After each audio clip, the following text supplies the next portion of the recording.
चिक और शेरनी का बच्चा। एक दिन चिक जंगल के किनारे खेल रही थी। अचानक उसे झाड़ियों के पीछे से किसी के रोने की आवाज आई। चिक चौंक कर कौन है वहाँ? वो धीरे धीरे झाड़ियों की तरफ बढ़ी।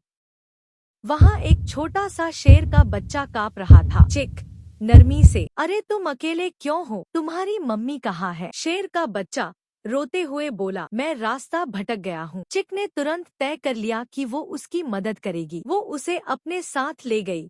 रास्तों को सूंघती रही, पत्ते हटाती रही, यहाँ तक कि एक गुफा के पास पहुँच गई, जहाँ एक चिंतित शेरनी अपने बच्चे को ढूंढ रही थी। शेरनी ने अपने बच्चे को देखा तो दौड़कर उसे गले से लगा लिया।